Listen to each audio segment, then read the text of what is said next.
누가복음 17장 20절로 30절까지의 말씀, 20절로 30절까지의 말씀, 우리 다 같이 한 음성으로 함께 봉독하겠습니다. 또 바리새인들이 하나님의 나라가 어느 때에 임하니까 묻거늘 예수께서 대답하여 이르시되 하나님의 나라는 볼 수 있게 임하는 것이 아니요 또 여기 있다 저기 있다고도 못하리니 하나님의 나라는 너희 안에 있느니라. 또 제자들에게 이르시되 때가 이르리니 너희가 인자의 날 하루를 보고자 하되 보지 못하리라. 사람이 너희에게 말하되 보라 저기 있다 보라 여기 있다 하리라. 그러나 너희는 가지도 말고 따르지도 말라. 번개가 하늘 아래 이쪽에서 번쩍이요 하늘 아래 저쪽까지 비침같이 인자도 자기 날에 그러하리라. 그러나 그가 먼저 많은 고난을 받으며 이 세대에게 버린 바 되어야 할지니라. 노아의 때에 된 것과 같이 인자의 때에도 그러하리라. 노아가 방주에 들어가던 날까지 사람들이 먹고 마시고 장가들고 시집가더니 홍수가 나서 그들을 다 멸망시켰으며 또 롯의 때와 같으리니 사람들이 먹고 마시고 사고 팔고 심고 집을 짓더니 롯이 소돔에서 나가던 날에 하늘로부터 불과 유황이 비오듯 하여 그들을 멸망시켰느니라. 인자가 나타난 날에도 이러하리라. 아멘. 봄이 되면 꽃들이 만발을 하게 되고 그 꽃들이 만발하면 어김없이 벌들이 또 나비들이 춤을 추면서 꽃곳마다 옮겨다니면서 부지런히 꿀을 구하고 있습니다. 마치 남자와 여자의 관계, 처녀와 총각의 관계와도 같습니다. 총각들은 처녀들을 그냥 우연히 무심코 바라보지 않습니다. 겉으로는 무심코 바라보는 것 같지만 속으로는 전혀 그렇지 않습니다. 여자들이 모른 채 하는 것 같고 고개도 돌리지만 여자들도 그렇습니다. 여러분 한번 순서를 생각해 볼까요? 벌이 나비가 먼저 꽃을 찾을까요? 아니면 꽃이 벌과 나비를 유인할까요? 유혹하는 게 먼저일까요? 찾아가는 게 먼저일까요? 유혹하는 게 먼저예요? 그럼 여자들이 못 됐네요. 여러분 이 참 신기하죠? 벌과 나비는 꿀을 찾기 위해서 돌아다닙니다. 그렇죠? 꿀을 찾기 위해서 다녀요. 그런데 또 꽃은 벌과 나비를 유인해요. 여기 꿀이 있다. 그리고 냄새를 풍겨줘요. 왜냐하면 그래야 꿀을 빨아먹는 동안에 그 발가락으로 그 꽃가루를 자기 몸에 묻혀줘서 열매를 맺게 해주기 때문에, 그래서 누가 먼저라고 할 게 없죠. 그렇죠? 유혹을 하기도 하고 또 꿀을 찾아가기도 하고, 아마 이것은 동시성이 있지 않을까 생각합니다. 그러니까 총각들이 처녀에게 관심을 갖고 또 처녀가 총각들에게 관심 갖는 것은 여자들의 유혹이 먼저냐 남자의 정욕이 먼저냐, 뭐 이거를 따지기가 어려울 것 같아요. 근데 요즘은 가만히 보면 여자들이 먼저인 것 같기는 해요. 왜냐하면 치마들이 너무 짧아졌어요. 그 짧아진 치마를 생각하면 여자들의 유혹이 먼저다는 생각이 들어요. 근데 또 그 꽃이 만일 아름답지 않으면, 꽃이 향기를, 그 꿀 향기를 내지 않으면 벌들이 날아오겠습니까? 안 날아오죠. 그러니까 지금 처녀 총각들이 다 치마를 입는데 40대, 50대, 60대처럼 치마를 입으면 누가 관심을 갖겠어요? 그렇죠? 그런데 또 40대, 50대 된 아줌마들이 또 처녀들이 입는 것처럼 엉덩이까지 다 내나 봐요. 그거 얼마나 흉측스럽겠습니까? 그러니까 처녀들이 유혹하는 것이나 남자들의 관심을 갖는 것이나 서로의 아마 시간적으로 보면 거의 누가 먼저라고 말할 수 없을 거다. 한마디로 속하면 신비 같습니다. 여러분 이게 얼마나 신비에 속한 문제입니까? 세계에 수많은 사람들, 남자와 여자를 반반 가르면 35억씩 있죠. 70억이니까 반반 35억. 물론 정년기 처녀 총각들을 따지면 더 적어지죠. 그렇지만 세상에 허구한 수많은 사람 가운데 딱 한 사람을 골라요. 여러분이 옷을 고르는데 난 여자들 마음에 안 들어요. 옷집에 가면 뭘 그렇게 오랜 시간 들었다 놨다, 나는 주인한테 미안해서라도 못 고르겠어요. 입었다 벗었다 입었다 벗었다. 아이고 너무 그러지 말라고. 여자들은 다 그렇게 한대요. 그럼 여자들 다 못됐지. 아니 어떻게 그래? 나는 그 여자들하고 같이 그 옷 파는 가게에 가면 제가 주인한테 그런 얘기를 꼭 합니다. 굉장히 피곤하시죠? 아, 이거 못할 것 같아요. 나는 못할 것 같아요. 그런 얘기를 해요. 어쨌든 여러분 옷 하나를 골라도 얼마나 신중에 신중을 귀하고 벗었다 놨다. 그래서 그 고민을 그렇게 길게 하고 나서도 집에 와가지고는 마음에 안 든다고 또 바꿔달래요. 또 나중에 이게 옷 하나 고르는 것도 이렇게 힘든데 평생을 같이 해로할 남자와 여자가 자기 짝을 구하는 문제. 근데 그게 여러분 신중을 구하는 게 아니라 순간적인 불꽃이 탁 튀김으로써 그게 끈앞풀이 돼가지고 만나는 건 신기하지 않습니까? 저는 그래서 이 사랑이 말이죠. 그렇게 해서 만나는 불꽃 튀기는 사랑으로 해서 만나는 이 사랑이 그 화로불에 그 식은 재 다 식었어요. 겉으로 보면 하얘요. 근데 속 안에 뒤좀 불씨가 있어요, 없어요? 그 불씨를 가지고도 그래도 부치기도 데워 먹을 수 있고요. 또 뽀글장도 데워 먹을 수 있어요. 그러니까 느지막하게 7, 80년대의 사랑이나 이 막 불꽃 튀기는 사랑이나 사랑은 다 있습니다. 그래서 장작 떼는 거하고 남녀 간의 사랑이 비슷한 것 같아요. 여러분 장작 어떻게 떼요? 옛날 그 붓도막이 있고 그 안에 나무를 떼는데 제일 먼저 불쏘시개를 놓고 그 위에다 잔가지들을 놓고 그 위에 이제 굵은 장작들을 얹어 놓는데 불을 비칩니다. 불을 피면 먼저 그 솔잎이라든지 이런 불쏘시개 이런 게 확 하고 불이 붙어요. 그렇죠? 그리고는 작은 가지들에게 불이 붙고 그 다음에 이제 장작에 불이 붙는데 장작이 부를 때까지는 좀 불이 붙을 때까지는 기다려야 돼요. 그러나 장작에 불이 활활 붙고 나면 그 다음엔 누구도 못 말려요. 불꽃이 춤을 추면서 난리 법석을 하죠. 그렇게 이제 피면 자기의 소진을 다 하면 조각 납니다. 그걸 걸어 모으면 이제 화롯불이 되죠. 그래서 화롯불 시뻘건 화롯불이 거기다 뭐 별걸 다 합니다. 그래 놓고 시간이 지나고 나면 재만 앉아요. 재만. 그 숯덩어리들이 다 그대로 있는 게 아니라 재만 남습니다. 재만 가득 남는데 꺼졌어요. 그런데 뒤져보면 빨간 불씨가 있어요. 거기다가 또 찌개도 데워 먹고 부치기도 데워 먹고 이러지 않습니까? 그렇습니다. 20대의 사랑은 불쏘시개의 사랑이에요. 불 붙이면 확 타는 것처럼 그렇게 20대의 사랑이 그렇습니다. 서서히 뜨거워지고 이 사랑이 불 같은 사랑으로 이 불꽃이 춤추는 것 같은 사랑으로 번져나가고 그게 숯불이 되고 그것이 70대 80대가 되면 다 꺼진 것 같은데 그래도 뒤져보면 속 안에 불씨가 있어요.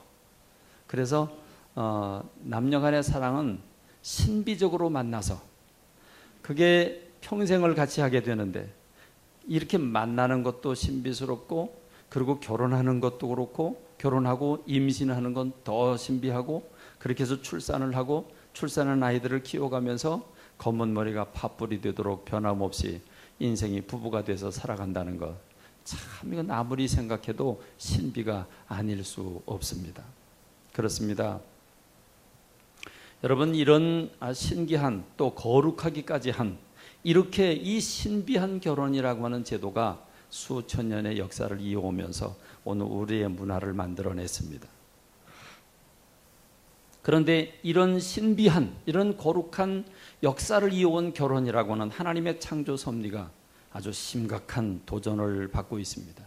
영국, 미국, 프랑스 할 것 없이 동성애라고 하는 이런 성소수자의 그 인권을 회복하자고 하는 인정해 주자고 하는 명분으로 세계는 혼란의 도가니 속에 있습니다.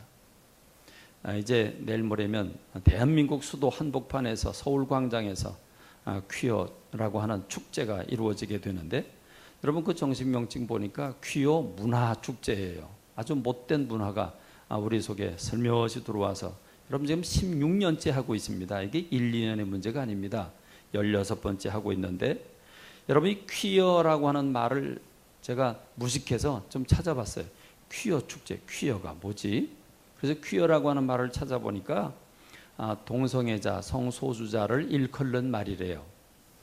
그래서 퀴어라고 하는 말이 동성애라는 말이로구나. 그러니까 퀴어 축제는 동성애 축제라는 말인데, 제가 퀴어라고 하는 말을 영어 사전을 찾아보니까, 그 퀴어라고 하는 말을 찾아보니까 딱 맞아요.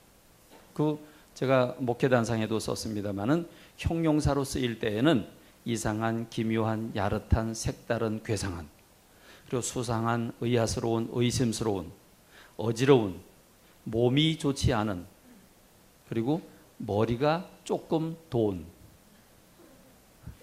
머리가 조금 돌았어요. 그 말이 퀴어라는 말이에요. 머리가 조금 돈. 근데 미국에서 속어로 쓰이는데, 이 말은 가짜의, 위조의, 술 취한, 그리고 동성애의, 이런 뜻이 형용사로 쓰이고 있어요. 근데 이 퀴어라는 말이 동사로 쓰일 때에는 남의 계획이나 준비나 기회 등을 엉망으로 망치다, 또 위험에 내맡기다, 이런 뜻을 가지고 있어요.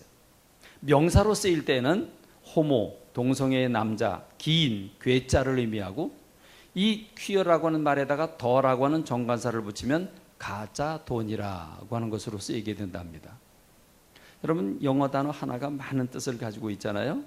그러니까 퀴어라고 하는 말이 동성애자들을 가리키는 말인데, 그 본뜻을 찾아 들어가니까 딱 맞아요. 그들은 좀 다른 사람과 다른, 좀 색다른 성적인 취향을 가지고 있습니다. 좋게 말해서 색다르죠. 그래서 일반적으로는 색다르다, 남다른 그런 성적 취향을 가지고 있어서, 이게 이 남다르다, 색다르다는 말의 뜻을 잘 살려서 동성애자라는 말로 일컫게 된 것인데, 이 단어 속에 이미 이들의 행동이 그대로 드러나 있습니다. 이상하고 괴상하고 어지럽고 머리가 조금 돌았고, 가짜의 사랑일 뿐만 아니라 타인의 삶을 엉망진창으로 만들고 사회를 위험에 내맡기게 하는, 이 영어의 뜻이 고스란히 이 사람들의 삶이 드러나고 있는 그런 모습을 볼 수 있습니다. 여러분, 이 코리아 퀴어 축제 2015 사이트에 제가 들어가 봤어요. 사이트에 들어가 봤더니 6월 9일 서울시청 광장에서 퀴어 문화축제 개막식을 하게 되는데, 그 개막식의 정식 명칭이 뭐냐면 무지개 발광입니다. 이 광자는 무슨 광자냐면 빛광자입니다. 무지개의 빛이 발한다는 뜻이죠. 이 무지개라는 말은 샌프란시스코로부터 나왔는데, 동성애자들을 가리키는 언어가 무지개입니다. 그러니까 무지개 발광, 그래서 빛을 발한다 그랬는데, 제가 이걸 딱 읽는데 무지개 발광이 빛광자가 아니고 빛을 광자로 읽어지는 이유는 뭐죠? 여러분도 좀 그렇게 느꼈죠? 무지개 발광, 그러니까 발광하는구나. 그렇습니다. 6월 28일 퀴어 퍼레이드를 하게 되는데, 그 퍼레이드의 제목을 보니까 사랑하라, 저항하라, 퀴어 레볼레이션, 이렇게 그 축제의 퍼레이드 명칭을 그렇게 잡았습니다. 여러분, 이 퀴어 축제를 하게 되는 결정적인 이유는 두 가지입니다. 하나는 성소수자들의 성적인 취향을 인정해달라.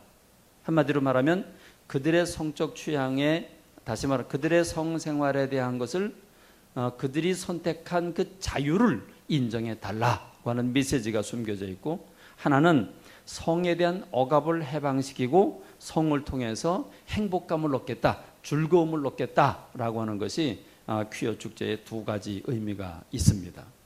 저는 이 두 가지 의미를 여러분과 함께 풀어보기를 원합니다. 여러분, 첫 번째는 자유를 달라고 하는 거죠. 그렇습니다. 어떤 방식을 취하든지, 어떤 사람이 어떤 삶의 방식을 취하든지 그 사람이 선택할 일이고, 그 선택한 것에 대해서는 인정을 해주자라고 하는 것. 참 좋은 말이죠. 모든 것이 다 획일화돼야만 좋은 건 아니지 않습니까? 각각 나름대로 다 개성이 있고 자기의 생각이 있고 자기가 좋아하는 색깔이 있습니다. 인정을 해줘야죠. 그렇습니다. 이게 인권입니다. 인권이라고 하는 것은 가장 기본적인 인간의 권리인데, 가장 기본적인 인간의 권리는 자유를 인정해달라고 하는 겁니다. 그렇죠? 모든 사람들은 구속을 싫어합니다. 그래서 자유를 인정해 주길 원하고 있습니다. 자유가, 내가 선택한 자유가 존중받기를 원합니다. 그러니까 세상적인 안목으로 보면, 인권의 의미를 보면 성소수자들도 그들이 소수이긴 하지만 그들이 색다르고 좀 다른 사람과 남다른 성적 취향을 가지고 있지만 그럼에도 불구하고 그들의 자유를 존중해주고 인정해줘야 된다. 이것이 인권의 눈으로 바라본 동성애를 지지하고 인정하는 것입니다. 그래서 그들의 눈으로 보면 기독교인들이나 보수단체에 있는 분들은 아주 캐캐묵은 사람들이고 전혀 진보적인 생각을 가지고 있지 못하고 이 비인권적인 행동을 하고 있다고 생각하고 있는 것이 그들의 생각인 것입니다. 여러분, 특별히 젊은이들 또는 많은 사람들이 동성애자들을 싫어해요. 원하지 않아요. 나는 동성애가 싫다, 그렇게 하지 않겠다. 그래서 이야기를 하죠. 그래, 그 사람들의 자유를 존중해 주자. 성적 소수라고 할지라도 그들의 취향을 인정해 주자. 그렇다면 만일에 네 아들이 다른 남자 녀석 데려와가지고 얘가 나하고 결혼을 하렵니다. 그럼 너 허락해 주겠냐? 그거 허락해 주겠습니까? 내 딸이 내가 남편 될 사람 모시고 왔습니다. 그리고 데려왔는데 여자를 데리고 왔어요.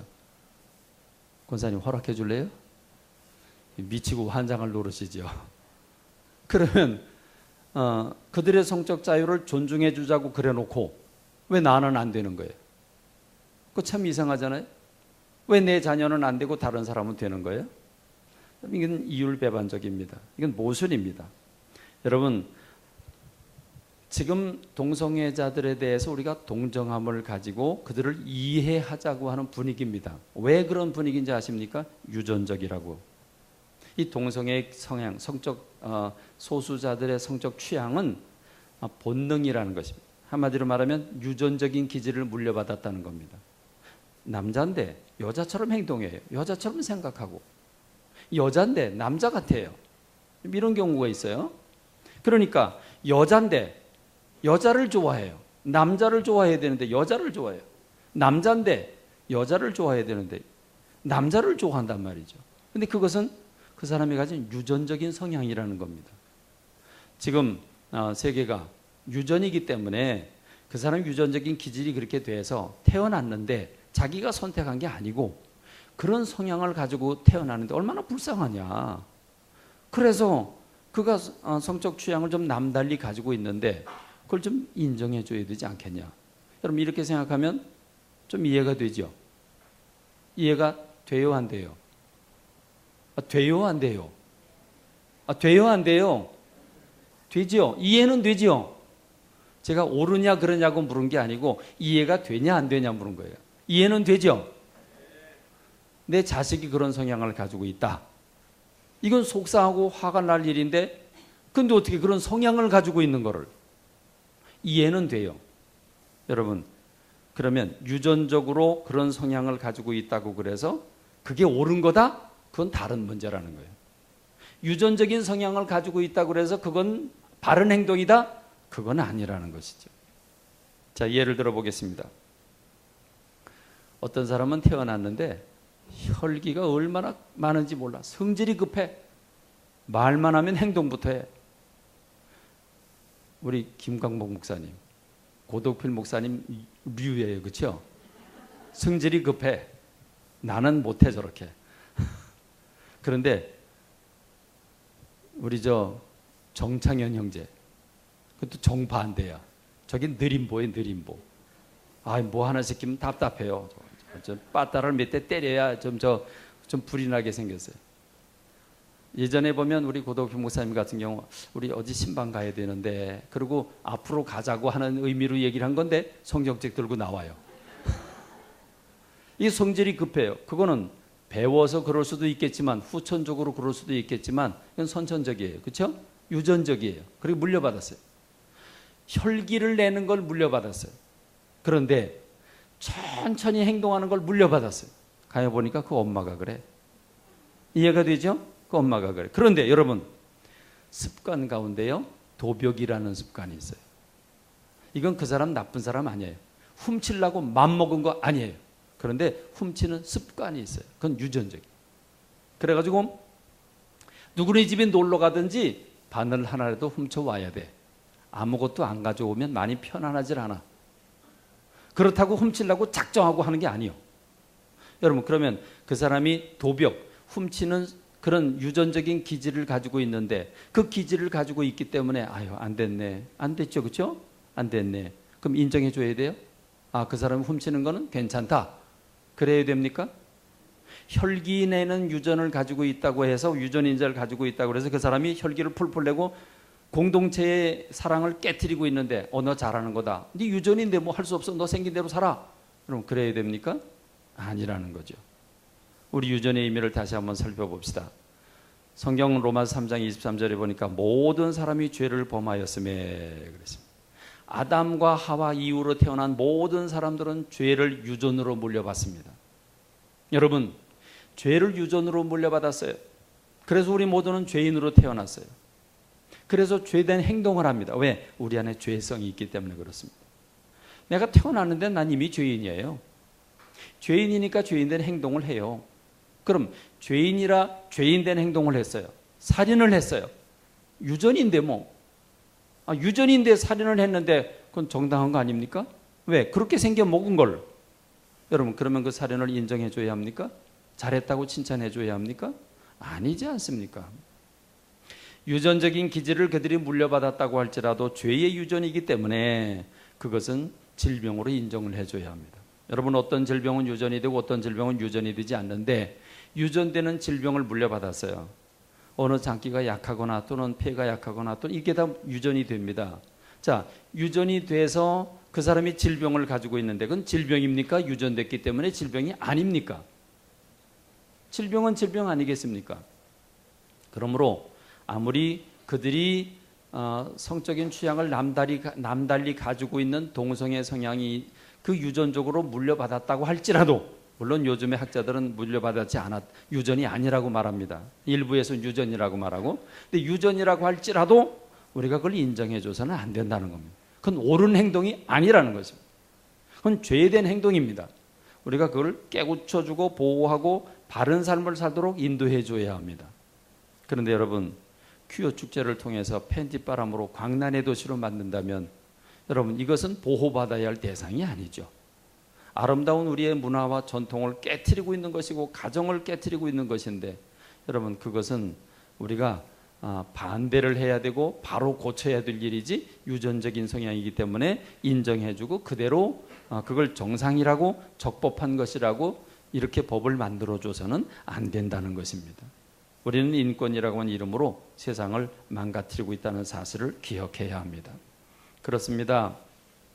이 자유를 달라고 하는 것은 봉건시대, 군주시대로부터 일어났죠. 프랑스의 혁명입니다. 이 프랑스 국기를 보면 세 가지 색깔을 가지고 있죠. 그 세 가지 의미입니다. 자유와 평등과 박애입니다. 여러분, 군주, 우리나라도 그랬죠. 짐이 국가다. 그렇죠? 왕이 그 국가예요. 백성들은 그 국가의 종이죠. 모든 그 나라의 예쁜 처녀들 다 데리고 와라.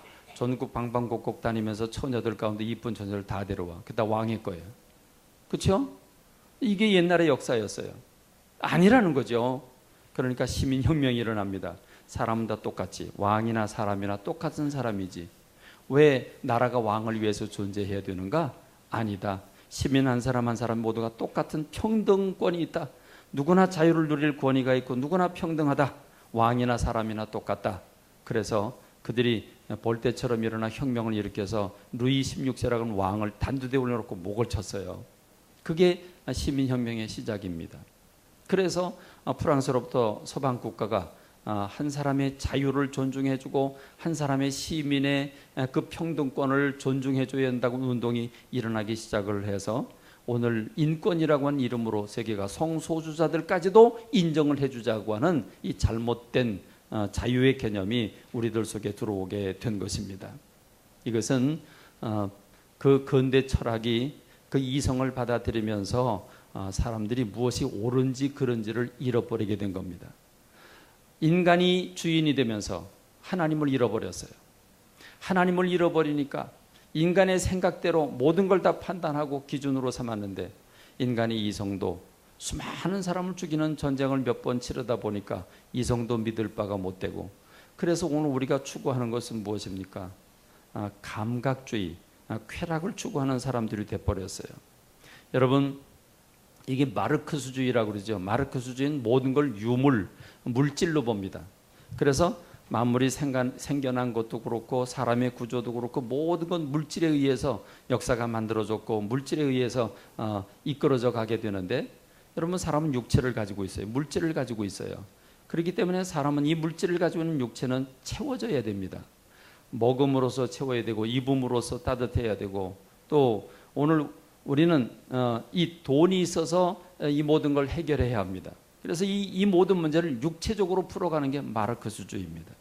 이 마르크스주의가 가지고 있는 건 무섭죠. 그들은 성공을 했습니다. 혁명은 실패했지만 사람들에게 심어준 물질의 소중함을 너무 강조를 하다 보니까 이제 오늘 우리가 사는 시대는 물질로 쾌락을 얻으려고 하는 감각 쾌락주의가 되어버리고 만 것입니다. 여러분 생각해 보십시오. 모든 사람은 행복을 얻기를 원합니다. 그런데 여러분, 행복은 어디서 얻습니까? 어떻게 하면 행복할 수 있습니까? 행복의 도구가 무엇입니까? 그것이 바로 동성애자들이 추구하는 두 번째 축제의 의미입니다. 그들이 왜 그렇게 팬티바람으로 광란의 도시를 만들어가고 있는가? 그것은 한마디로 말하면 인간의 행복은 육체를 만족시키는 데 있다는 것입니다. 쾌락을 얻어야 된다는 것입니다. 그렇습니다. 여러분, 이 마르크스주의가 무서운 것이, 유물사관이 무서운 것이, 사람은 영혼은 눈에 보이지 않지만 육체는 너무도 가까이 가지고 있어요. 그러니까 먹는 거 싫어하는 사람이 어디 있어요? 노는 거 싫어하는 사람은 어디 있어요? 잠자는 거 싫어하는 사람이 어디 있어요? 여러분, 먹을 때 느끼는 감정이 어때요? 먹을 때 느끼는 감정, 예배 드릴 때 느끼는 감정하고 다른 것 같아요. 예배 드릴 때 매하고 앉아있는 이 모습과 먹을 때 어때요? 눈이 동그랗고 혀가 막 침샘이 막 그냥 진동을 하고. 그런데 맛없다 그러면 어때요? 에이 맛없네. 그리고 쩝쩝합니다. 그리고 그 집 다시는 안 갑니다. 맛있어요. 거기다 싸요. 그러면 두고두고 가는 거죠. 맛있는 데다가 싸기까지 하니까 얼마나 좋아요. 맛있는 거 먹을 때 얼마나 행복감을 가집니까? 먹을 때, 맛있는 걸 먹을 때 행복감을 가집니다. 아름다운 옷을 입을 때 기분이 좋습니다. 예쁜 여성을 볼 때, 멋있는 남자를 볼 때, TV에서 그런 연예인들이 나오면 오 멋있다 멋있다. 속으로는 저런 남자하고 살았으면 하겠지만 말은 못하고, 그렇죠? 멋있다 멋있다. 그래요. 잘생긴 사람을 보면 부러워요. 아, 행복하겠다 하는 생각을 합니다. 그렇죠? 눈에 보이는 것에 대한 만족, 입으로 혀로 느끼는 만족, 귀로 듣는 만족, 손으로 만지는 만족, 여러분 이 감각에 대한 만족이 기쁨을 가져다 줍니다. 그래서 유물사관이 성공하게 되는 겁니다. 그렇습니다. 오늘 우리 모두는 행복을 얻는데 감각적으로 행복을 얻으려고 그럽니다. 근데 여러분, 왜 고대 철학자들이 존경을 받고 숭앙을 받는지 아십니까? 고대 철학자들, 플라톤이든 소크라테스든, 여러분 그런 사람들은 다, 고대 철학자들은 한마디로 말하면 지혜를 존중히 여겼습니다. 철학을 존중히 여겼습니다. 지혜가 사람을 행복하게 해준다. 물질이 사람을 행복하게 해주는 게 아니라 지혜가 사람을 행복하게 해준다. 그래서 지혜를 그들은 숭앙했습니다. 그들은 철학을 사랑했습니다. 철학자가, 물질에 관심이 없는, 물질에 욕심내지 않는 철학자가 왕이 돼야 된다. 그래야 그 나라가 평안하다. 맞는 것 같아요? 틀리는 것 같아요? 맞는 것 같잖아요. 그렇죠? 그래서 우리가 그 고대 철학자들이지만 그들이 말한 게 다 옳은 건 아니지만 그들의 정신을 우리가 물려받으려고 하는 것은 아름다운 생각을 하고 있기 때문에 그렇습니다. 그래서 지혜는 아름다운 거다. 근데 이 지혜는 아름다운 것이라고 하는 생각이 이성으로 발전하게 됐고, 그것에 대한 신뢰가 깨졌죠. 1차, 2차 세계대전이 일어나면서 이성으로 지혜는 아름다운 것이고 이성은 아름다운 것이고 완벽한 것인데, 그것으로 무기를 만들어서 사람이 사람을 죽이니까 못 믿을 게 이성이다, 못 믿을 게 철학이고 지혜다, 이렇게 되니까 내 손으로 만지는 게 확실하고 내 입에 들어가는 게 확실하고 감각주의로 발전하게 되는데, 여러분 그러다 보니까 이제는 사람이 추구하는 것은 기쁨입니다. 육체적으로 얻어지는 말초신경을 자극하는 기쁨입니다. 그래서 우리는 먹음의 즐거움, 노는 즐거움, 장난감을 가지고 노는 즐거움. 여러분, 그런데 우리 어린 시절에는 과자 사 먹기도 힘들었어요. 과자를 어디서 사 먹어요? 과자 사 먹는 건 꿈도 못 꾸죠. 근데 조금씩 자라나면서 시대가 발전하고 과자를 사 먹게 되는데, 추석 때가 되거나 설 때가 되면요, 종합 선물 세트가 있었어. 있었어요, 없었어요? 종합 선물 세트. 와, 그래서 우린 그런 건 사보지도 못하고 그런 건 받아본 적도 없고 참 좋겠다. 사실 그거 열어보면 그거 장사 속이지 별로 실속이 없어요. 맛있는 것만 모아놓은 게 아니고 그냥 종합으로 많아서 장사꾼들이 장사 속이야. 그런데 큰 박스에다가 벌겋게 종합 과자 세트, 선물 세트 이래 놓으니까요, 눈이 뿅 가죠. 그렇죠? 여러분, 이 종합 세트가 있어요. 쾌락의 종합 세트. 그게 뭔지 아십니까? 맛도 있고 멋도 있고 짜릿하기도 하고, 그게 성입니다. 이해가 되십니까? 성적인 즐거움. 성적인 즐거움은 맛이 있어요. 성적인 즐거움은 멋이 있어요. 멋이 없으면 안 돼요. 멋이 있어요. 성적인 즐거움은 짜릿해요. 그래서 성적인 즐거움은 종합 세트입니다. 모든 걸 한꺼번에 다 해결해주는 종합 세트이기 때문에 성적인 쾌락이 세상을 지배하게 됩니다. 유물사관이, 마르크스라고 하는 사람이 유물사관을 만들어내고, 프로이드라고 하는 사람이 모든 사람들에겐 잠재된 욕망이 있는데 그 욕망이 성적 욕망이고, 그래서 구강기 무슨 항문기 이래가면서 뚱딴지 같은 소리를 했고, 거기다가 그 뒤에 나타난 철학자가 한 집 어떤 사람을 가만히 관찰해 보니까 아주 우울해요. 왜 우울한가 보니까 우리 아버님 시대야. 우린 자녀들이 4식구 6식구인데 6식구가 한 방에서 오글오글 사니, 방 한 칸 단칸방에서 오글오글 사니 부부가 언제 마음 놓고 사랑을 나눌 수가 있어요? 그럴 수가 없어요. 그러니까 늘 우울한 거예요. 가만히 보니까 행복하지 못한 이유는 성적으로 억압을 받아서 그래요. 이 사회가 전통과 가정이라고 하는 울타리 안에서 성이 억압됐기 때문에 사람들마다 자유가 없고 행복하지 못하다는 거예요. 그래서 이 성적인 것을 마음 놓고 자유롭게 노출시키고 자유롭게 즐길 수 있어야 그게 진정한 행복이라고 하는 것입니다. 이것이 유물사관, 프로이드, 그리고 그 뒤에 나타난 철학자들, 이런 철학자들의 생각이 온 세계로 번지게 되면서, 그리고 인권과 맞물리면서 성적인 다른 취향을 가진, 아니 다르긴 뭐가 답니까? 이상하고 괴상한 거죠. 그런 사람들까지도 인정해주고 어떤 성적인 행동을 하든지 성적으로는 이젠 더 이상 억압되면 안 된다.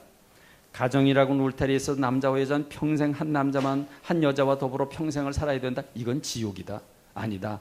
성은 즐기는 것이고 행복해야 된다. 그래서 가정의 울타리를 벗어나와야 되고, 그리고 정상적인 방법, 전통적인 방법, 그건 다 울타리를 벗어나서 어떤 성향을 취하든지 쾌락을 얻기만 하면 된다라고 하는 이 잘못된 쾌락주의가 온 세상을 지배하게 됨으로써 오늘 우리가 동성애까지도 정상이라고 하는 걸 인정해주는 그런 시대가 되게 됐다는 것입니다. 첫 번째는 그들의 자유를 존중해주자, 두 번째는 행복을 추구하자, 쾌락을 추구하자라고, 이 두 가지가 맞물려서 오늘 우리 동성애가 세상적으로 세상 많은 지식인들에게 이것이 인정해줘야 되는 것으로 흘러가고 있다고 하는 것입니다. 그러나 여러분, 오늘 저와 여러분 분명히 깨달아야 합니다. 오늘 저와 여러분은 우리 인생들 앞에 하나님이라고 하는 창조주가 계시고 절대자가 계시다고 하는 사실을 기억해야 되는 줄로 믿습니다. 고린도서 6장 15절에 보니까 너희 몸이 하나님의 그리스도의 지체임을 알지 못하느냐? 내가 그리스도의 지체를 가지고 창녀의 지체를 만들겠느냐? 그럴 수 없느니라 했습니다. 우리는 하나님을 모신 하나님의 집, 거룩한 성전인데 이 성전을 창녀와 더불어 함께 나눔으로써 창녀의 지체로 만들어서야 되겠느냐? 그럴 수 없느니라. 마태복음 16장 24절, 예수님을 따르는 사람들에게 주님은 아무든지 나를 따르려거든 자기를 부인하고 자기 십자가를 져야 된다고 했습니다. 나는 누굽니까? 여러분, 나라고 하는 사람은 누굽니까? 세상 모든 사람이 죄를 범하였으며 하나님의 영광에 이르지 못하더니 나는 죄인으로 태어났고 나는 죄인입니다. 모든 사람에게는 죄성이 있습니다. 모든 사람에게는 죄성이 있습니다. 그렇기 때문에 근본적으로 죄를 가지고 있기 때문에 우리는 인간 내면에 이 죄가 사람을 지배하고 있습니다. 그렇기 때문에 여러분이 이 죄의 행동을 하게 되는 게 사람입니다. 그런데 죄 가운데서도 가장 깊은 골짜기로 들어가면 숨어있는 가장 큰 거대한 죄의 결과, 가장 큰 죄의 열매, 여러분 그게 동성애입니다.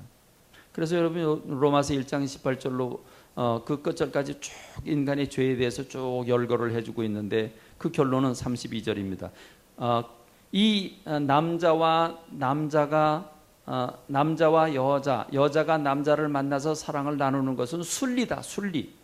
그런데 남자와 남자가 또는 여자와 여자가 순리로 쓸 것을 버리고 영리를 취하고 있다. 그러므로 이건 부끄러운 일이다. 이 부끄러운 일을 그와 같은 일을 행하는 자는 사형에 해당한다고 하나님께서 정하심을 알고도 자기들만 할 뿐 아니라 또한 그런 일을 행하는 자들을 옳다 하느니라. 오늘 우리가 사는 세상의 모습 아닙니까?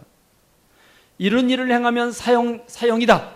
하나님이 사형이라고 사형을 언도했다고 하는 걸 알면서도 자기들만 행할 뿐만 아니라 그런 일을 행하는 자들을 옳다 하느니라. 오늘 선진국가가 나서서 동성애를 옳다라고 합법화하고 있는 것은 성경에 나온 말씀대로입니다. 그렇습니다. 오늘 저와 여러분들은 내가 그리스도와 함께 십자가에 못 박혔나니 그런 적이 이제는 내가 사는 것이 아니요 오직 내 안에 그리스도께서 사는 것이라. 할렐루야.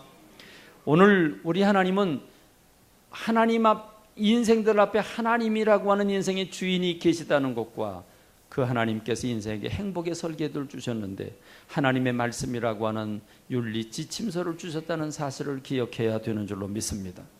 그러므로 오히려 우리는 나의 자유, 선택권을 주셨기 때문에 내가 무엇을 해도 괜찮다. 그럼 내가 남의 집에 불 질러도 괜찮고 다른 사람 죽여도 괜찮고 내가 하고 싶어서 내가 하는데 네가 뭐냐. 여러분 이런 자유라고 하면 그 자유는 오히려 사람들을 불행하게 만드는 자유, 질서를 파괴하는 자유인 줄로 믿습니다. 그러므로 고린도서 10장 23절에 모든 것이 가하나 모든 것이 유익한 것은 아니요 모든 것이 가하나 모든 것이 덕을 세우는 것은 아니니 누구든지 자기 유익을 구하지 말고 남의 유익을 구하라. 내가 말한 양심은 너희 것이 아니요 남의 것이니 그런즉 너희가 먹든지 마시든지 무엇을 하든지 다 하나님의 영광을 위하여 하라. 할렐루야. 할렐루야. 그렇습니다. 오늘 성경 말씀 보니까 오늘 성경 말씀은 이 시대의 풍조를 오늘 너무도 분명하게 우리들에게 말씀하고 계십니다. 오늘 마지막 때 주님이 재림하실 때 여호와의 날 주님이 재림하실 때 두 가지 현상이 나타날 텐데 하나는 노아의 시대와 같이 먹고 마시고 시집가고 장가가면서 주님의 재림을 홍수가 닥친 것처럼 이 시대도 그러할 것이다. 그리고 두 번째 소돔과 고모라의 시대처럼 그럴 때 먹고 마시고 시집가고 장가가고 집을 사고 팔고 그러면서 그들이 유황불 세례를 어느 날 갑자기 받은 것처럼 그렇게 주님의 재림이 임박하게 될 것이라고 말합니다. 여기는 두 가지 의미가 있습니다. 하나는 전혀 주님의 재림을 의식하지 못하다가 갑자기 주님의 재림을 맞이할 것이라고 하는 사실을 말씀하고 있고 두 번째 의미는 사람들이 주님의 재림을 의식하지 못하고 하는 게 뭐냐? 먹고 마시고 시집가고 장가가고 인간의 만족, 육신의 쾌락을 얻기 위해서 모든 걸 몰두하다가 주님의 재림을 맞이하게 될 것이라고 하는 겁니다. 특별히 왜 소돔과 고모라고 노아의 홍수입니까? 여러분 그때는 다른 때는 장가 안 가고 다른 때는 시집 안 갔습니까? 다른 때는 안 먹고 안 마셨습니까? 어느 시대나 먹고 마시고 어느 시대나 장가 가고 시집 갔는데 왜 그랬습니까? 노아의 시대 때 하나님의 아들들이 사람의 딸들의 아름다움을 보고 자기들의 좋아하는 자로 아내를 삼았다. 그래서 그들이 육체가 되었다. 육체 중심의 삶입니다. 쾌락 중심의 삶입니다. 그 중에서도 소돔과 고모라는 동성애라고 하는 아주 극렬한 죄까지 짓게 되는 현상이야. 그래서 하나님께서 세상의 모든 나라들 가운데 세상의 모든 도시들 가운데 이 도시만큼은 그냥 살려둬서는 안 되겠다. 하나님이 하늘로부터 비처럼 유황불을 내려보내 그 도시를 불태운 도시가 소돔과 고모라인데 그들의 행위가 바로 동성애였다고 하는 사실은 결코 우연이 아닌 줄로 믿습니다. 그런데 문제는 누가복음 오늘 읽은 누가복음 17장 30절 말씀에서 인자가 나타나는 날에도 이러하리라. 목사님이 자꾸 동성애 설교를 하십니까? 지난번에도 부부에 관한 말씀을 나눌 때도 동성애 얘기를 하더니 오늘 아주 본격적으로 동성애 얘기를 한다고. 여러분 동성애 얘기는 한 번, 두 번 해가지고 되질 않아요. 우리의 자녀 세대는 동성애에 대한 많은 문을 열고 있습니다. 지식인들은 동성애를 인정해 줘야 된다고 하는 분위기고, 여러분 서구 사람들이 바보입니까? 그 똑똑한 그 사람들이, 공부 많이 한 사람들이 왜 동성애를 합법화했겠습니까? 그들이 바보는 아닙니다. 하나님을 잃어버려서 그렇습니다. 그런데 이건 시대적인 풍조라는 것입니다. 인자가 나타난 날에도 이러하리라 했습니다. 막기 힘들 겁니다. 지금은 우리 대한민국 같은 경우는 전 세계에서 유일하게 기독교인들이 들고 일어나서 극렬하게 반대를 하니까 이 법이 자꾸 저지되는데 벌써 수차례 올라갔다가 떨어졌습니다. 언젠가는 이게 올라가게 될 겁니다. 여러분, 오늘 우리는 롯의 철을 생각해야 합니다. 하나님께서 특별히 롯의 가정을 구원시켜 주심에도 불구하고 롯의 처는 그 구원시키는 그 과정에서도 뒤를 바라보다가 소금기둥이 되어버리고 말았습니다. 롯의 처는 왜 뒤를 바라봤죠? 무엇 때문에 뒤를 바라봤습니까? 그렇습니다. 두고 온 금덩어리, 두고 온 여러 가지 가구들, 두고 온 세상 물질들, 그것 때문에 잊지 못하고 뒤를 바라보다가 소금기둥이 되어버리고 말았습니다. 롯의 철을 생각하라고 하는 건 무엇입니까? 우리가 하나님을 바라봐야 되지 세상을 바라봐서는 안 되는 줄로 믿습니다. 세상은 이렇게 동성애를 지식인들이, 정치인들이, 그리고 대통령들이 인정을 하고 그걸 합법화하려고 하는 이런 시대를 우리가 살고 있는데 그들은 하나님을 잃어버려서 그렇습니다. 오늘 저와 여러분들은 하나님 앞에 서 있는 존재임을 기억하고 하나님 앞에서 마지막을 당한 이 시대에 하나님의 인생 행복의 설계도인 하나님의 말씀에 몰입해야 되는 줄로 믿습니다. 여러분, 집사님, 권사님, 청년들, 어린아이들, 목사 할 것 없이 우리 모두는 하나님의 말씀에 미쳐야 되는 줄로 믿습니다. 하나님의 말씀에 집중할 때 우리는 가치관을 바로 가지게 될 것이고, 그러면서 우리는 예수님의 십자가를 붙들면서 순결을 지켜야 되는 줄로 믿습니다. 참으로 어려운 제목입니다. 물질을 버릴 수도 없고 또 성적인 쾌락을 아예 포기할 수도 없을 것입니다. 그러나 그럼에도 불구하고 우리는 하나님 앞에 서 있는 존재임을 기억하고 하나님께서 허락하신 아름다운 사랑을 나눠야 할 것이고 우리는 순결을 지켜야 되는 줄로 믿습니다. 예수님을 모시고 하나님의 자녀답게 거룩한 주님의 사람들이 되고 이 동성애로부터 우리를 지키는 것을 넘어서서 세상이 동성애를 합법화하는 이 일을 우리는 우리 몸을 던져서라도 반대하고 그리고 바른 법을 만들도록 우리 크리스찬들이 동참해야 되는 줄로 믿습니다. 기도하겠습니다. 하나님 아버지,